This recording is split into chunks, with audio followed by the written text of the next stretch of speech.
As an investor in Kenya, Yes. right, I want to know Yes. that as I'm evaluating opportunities, that Yes. should something go wrong, I mean, things go wrong, there's risk in everything, Yes. that I have recourse. Yes. So what recourse do I have? And maybe before you answer that question is, then what is the role of the CMA? And perhaps you can just sort of explain that with clarity. What is the role of the CMA?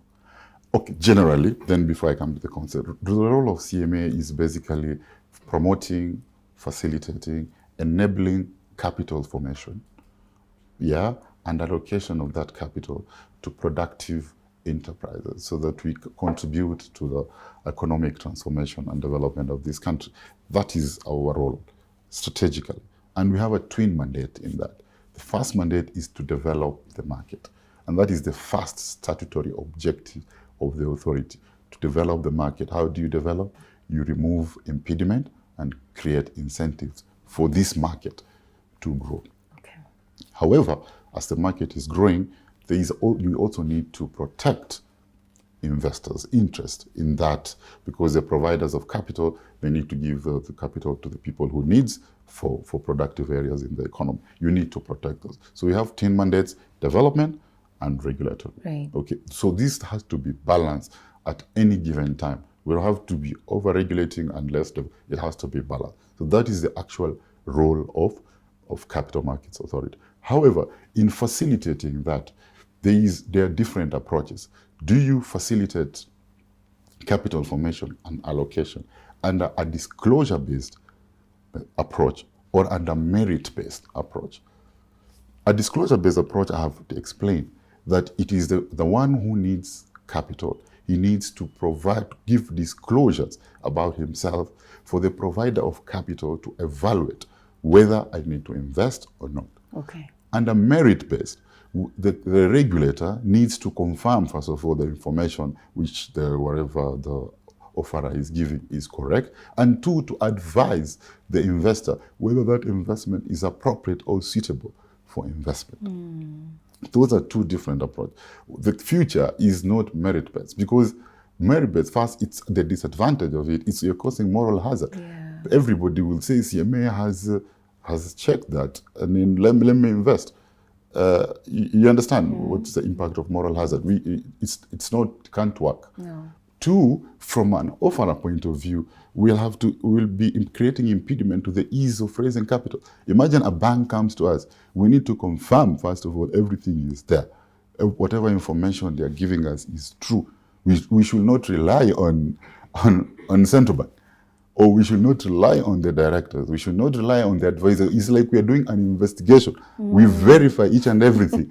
How long will it take? It can be done, but it will be. It's not practical. It's not practical. Two, then we tell people, now this is good investment.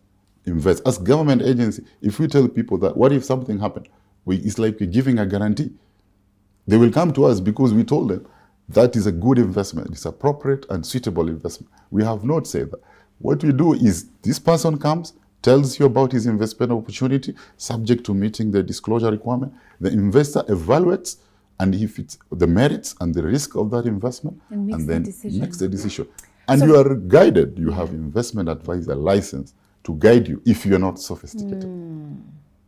So what I'm hearing you say is, before anybody makes any investment decision, yes, the first thing they need to do is read what has been made available. Correct. But not just read, understand, and then get help with understanding whether this is actually something that is viable. Correct. And whether I should go ahead and invest in it. Correct. And if it is actually true, by talking to their advisors. Correct.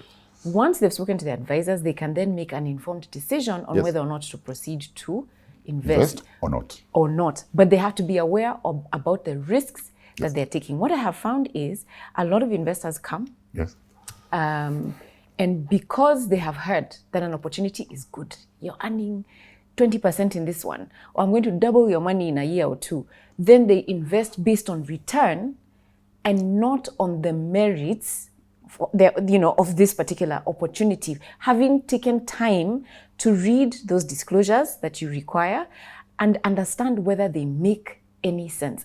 Based on that, the question that I have now, what about investor education? Because people need to understand that they need to actually take time to think through. True. take time to ask advisors, that glossy document, even if it says that CMA has approved, we don't take responsibility for the correctness in that document. Yes. So people need to know that. Yeah. So where is the place for education as a role that CMA then plays? So one of the investor protection mechanism is, our slogan is, an informed investor is a protected investor. That is why when we are reviewing the information prospectus, we must make sure everything is there for an investor to make an informed decision.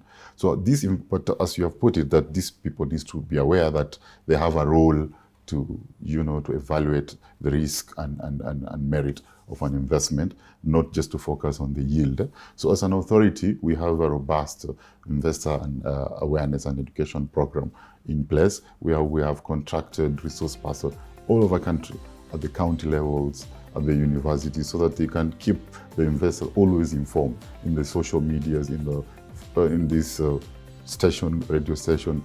We will see CMA guys, they are always informing the investors on what they are expected to do. They need to be more vigilant rather than indolent investors. And what they expected from them is, their investor is king as far as you're concerned. They need to get the information, evaluate. If they're not happy, you just say your offer has failed.